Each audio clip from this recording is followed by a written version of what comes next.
Beginning again. That phone shut off. I got a new phone. I don't know how it works. So needed to buy a phone a couple weeks ago, and I didn't have $900. And I found this website. It says Umi Digi, and it's an Android 10. It does everything my phone ever did.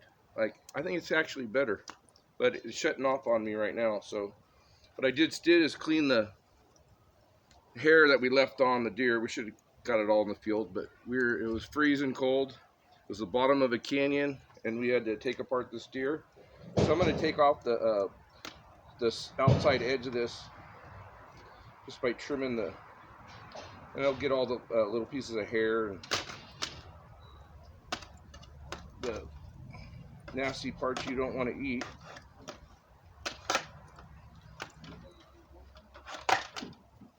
This is like, it comes off. It's like filleting a fish. Take it off, and my dog loves it.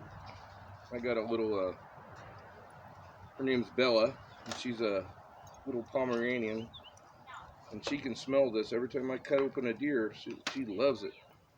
I think it's a wildness in it.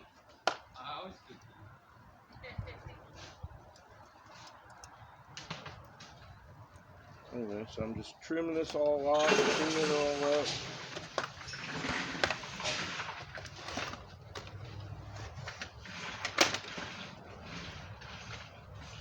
Big pieces of meat I'll throw on the grill if I cut too much off.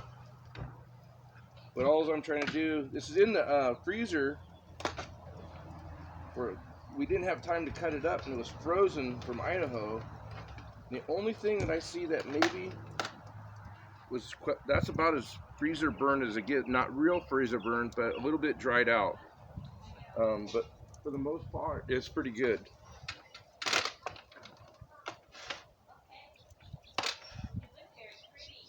Cutting off the big hunks of fat. Everybody's starting to come to the party right behind me right now. So, anyway, I guess it's not something that has to cook a long time, because we're just going to cook maybe like 3/4 of an inch into the meat at a time, and then trim it off. And people I got some San Francisco French bread, sourdough French bread, just to put it on a piece of bread and be able to eat it. But I'm going to clean this all up. And the process looks like, basically you cut all this shank meat off. I'm not going to eat that. I'm going to cut off this. I'm going to make it look like a big drumstick. So I just cut off the shank. I promise I won't waste anything. Looks like I might be. So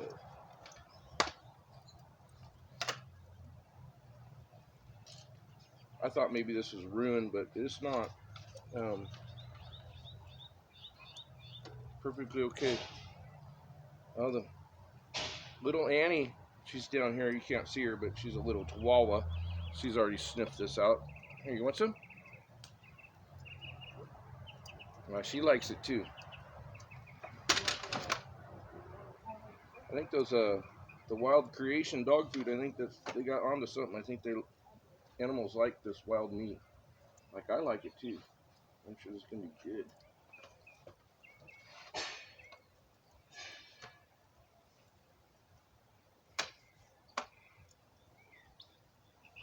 This is what we're doing right now. It's just getting cleaned up. Big old hunk of meat.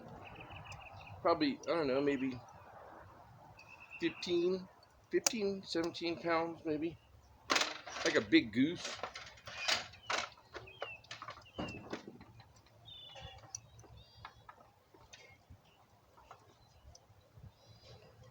This is the first time it's been thawed out since we shot it. My Sabrina got this, and this was her second deer of the season, and she got a nice little buck in California. It was her first deer. Took us 17 times to go out to harvest that for her. She went through all kinds of emotions, and I tell you what, she worked hard. But this deer, we were hunting this open area, and we were driving on a dirt road, and we stopped, and we started glassing, and she immediately saw it, and she didn't ask us, she didn't tell us, she just shot the thing. It was pretty awesome. She shot it about 300 yards away. So I think it was a 270. No, actually it was a 30-06. And I think it was a gun she won at a Ducks Unlimited or something like that show. Or all right, so I'm gonna get rid of this meat. I'm gonna put it in this bag right here. I got some butter for the shrimp right here, and garlic salt, of course. I'm probably gonna have to go in and get some pepper, but I'll do that in a little bit. It doesn't take too long to clean it up. Just want to make sure you get all the hair. Everybody doesn't like hair. Keeping your meat clean in the field is really, really important. Makes for better table fare. I've learned that's one thing I always try to do is mix. It's something that you're going to eat and your family's going to eat, so you really want to take care of it. Preparation is everything. The gristle and this white stuff I'm pulling off is basically the trick to having good deer meat. If you remove all this and you don't allow anybody to eat it by trimming your steaks before you cook them, table fare for deer is great. But if you leave it on there, it'll probably be the worst dinner you ever had. Unless you just like the wild taste of animals. But I don't know why it holds the flavor, but it does. This white hard fat and the visceral edges of the meat. So we're gonna try this because it's like cooking like 3 or 4 roasts at the same time. I'm gonna cut this. This meat is all. Hey, how are you doing? Say hi to the camera. Say hi. This is my granddaughter. Cody, come here. Come here. Say hi to everybody. Hi. What are we doing? You were there when we got this deer, weren't you? Come here. Come here. Tell her about when your mommy got this deer. Mommy's shooting going. Talk to the camera. My mommy's shooting is done, and she shoot all the deer, and one deer You were there, weren't you, that day, huh? Yes, and her tummy, and then. Yeah, it was awesome. She hiked down with us in the snow down a big canyon. Yes. She was on her daddy's back. He carried her down there. It was pretty awesome. So what I'm doing is cleaning this off. This makes like the handle for cooking. All right.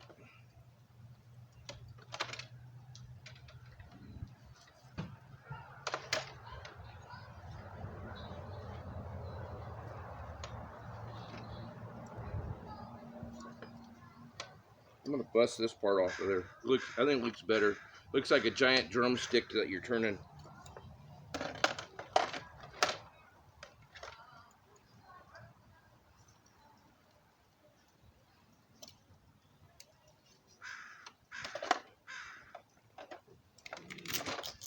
I'm gonna break that apart. I know it's probably gross, but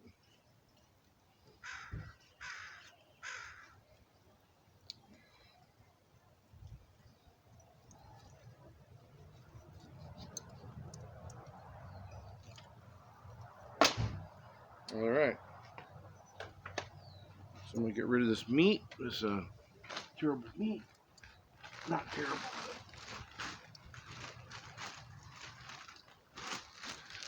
Probably trimmed off maybe a pound of meat off this. So, all right. So I've barbecued for a long time. Found out that using soda puts like I'm gonna use some Dr. Pepper for a base, just to try it. Pretty much, you try anything, it'll come out good. That's what I pretty much know about meat. So, all right, I'm gonna set that over there, and then I'm gonna mix up some marinade for you guys. All right. These turkey roaster trays, I don't know if you're allowed to eat this or not, but there's always that piece of, I don't know, it looks like silicone in the bottom. I think that'd probably be the best thing to get out of there. This little thing right there, they use it for the little sign. Anyway, we're going to try this. We're going to start with Dr. Pepper. Right? And I'm going to be basting this thing with this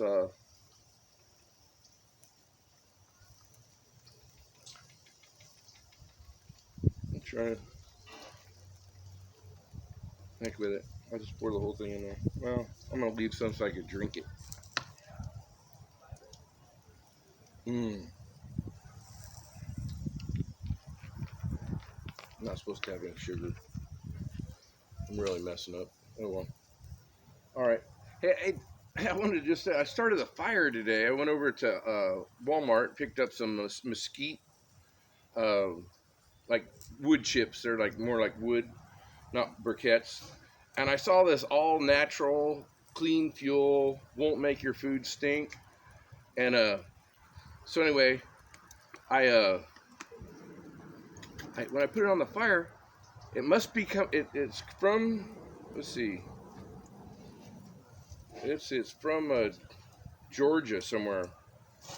Roke Oil Enterprises in Roswell, Georgia. Hey, they must have a deal with the distillery because it smells just like Jack Daniels. I don't think you could go wrong. I mean, almost, it smells like you could drink it, but don't, okay? Don't. Please don't. But check it out. I'll try it. I don't have any toxic smell in my barbecue. All right, so I found this brown sugar bourbon. Kind of goes with the briquettes, I guess. It's just says a cup of oil, cup of water. We're not going to follow any directions. I never do. Okay. So I'm going to take this bourbon seasoning. I'm going to throw it in there. I got like, I overdo everything. So, but it seems to always work. So I'm taking, I got 3 packages of this. I'm mixing it in with about, all right, I'm putting that together. All right. All right. So I got Lee Pierre's Worcestershire sauce. I'm really particular about this, like this. And by the way, if you ever get an elk, you cook it medium rare on the grill. I don't know, for whatever reason, I never put anything on my steaks. But if you get an elk, this happens to like just taste amazing. Just amazing. Just dip it in. And, oh, this is reduced sodium. Oh, that's good for me. Anyway, it tastes amazing just dipping your meat in a little bit of Lee Pierre, just the edge of it. Oh, you won't go wrong. Try it. So I'm gonna be generous with this a little bit. Yeah, it's pretty potent, so it's gonna, a little bit goes a long ways. And then I got some Yoshida's marinade and cooking sauce mix, sweet teriyaki, original gourmet. All right. I wasn't really shopping by price. This probably cost too much money to do, but figure that piece of meat probably cost $20 a pound by the time we added our trip in and getting up there. So I'm just gonna dump that whole thing in there. Can't go wrong. So I'm gonna mix it up here. I didn't even bring a spoon out there. It's kind of hard making a video when you got to be prepared. I can see this already, but I'm gonna do my best. So I'm just stirring it with my knife. Make sure you don't poke a hole through the aluminum pan if you do the same thing. Let's see what it tastes like. Oh, I guarantee it's gonna taste bomb. That tastes really, really good. Seems like you never can go wrong with seasoning. I don't know, I can mix so much stuff together. So what I'm gonna do first, I'm gonna grab this meat. I've got it on the grill a little bit. Just sitting there just for a second, it's grilled that meat right there. I'm just gonna put it in here. And I bought a baster. It's kind of like a tube and a big old needle. Pretty big IV needle. So I'm just gonna suck some of this juice out right here. I can already see the little, got to get the pieces out. I'm gonna take it, I'm gonna inject this in the meat.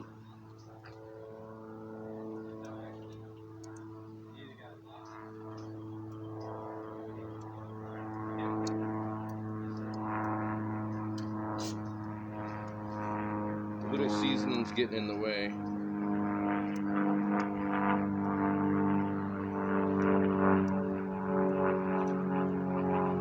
But if you just push it forward, I just found out it'll knock out the, oh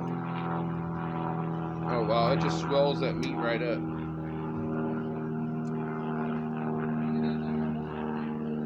I don't know, I've never done this before, so we're gonna let everybody else be the taste test.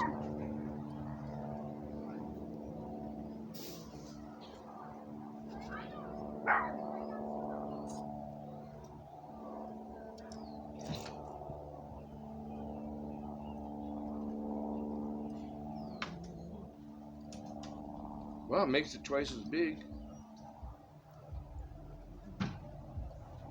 Oh, it comes right out the sides.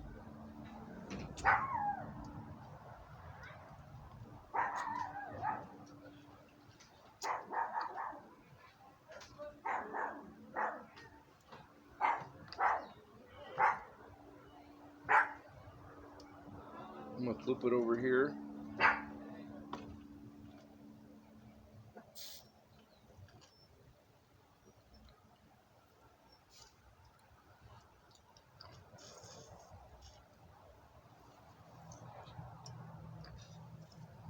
Kind of when it might squirt out at you, so just be like I just got squirt right there.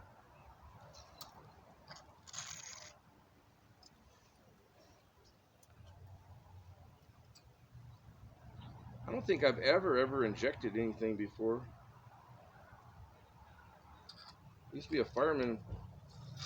firefighter, and we used to practice on each other doing IVs. Kind of reminds me of the needle. Like, dude, can you find a smaller one? So, well, this thing's not holding anymore, so I'm gonna throw it up. I got it all basted and uh-oh, not a good thing. I just dropped the baster in the water or in the liquid. So I'm gonna take this. I'm gonna throw it right on the grill, and I'm gonna flip this thing off and on, and just cook it up. I'm probably gonna cook it, at least get it cooked in like so it warms it up to a good eating temperature. You gotta have, I think, red meat at least over 140 degrees. So I got a thermometer. I'll go back in the house and get. And then we're just gonna flip this, and then as people come, we're gonna just grill this whole thing. And I'm gonna get a pair of gloves. And I'll check in with you in a minute. All right. See you later.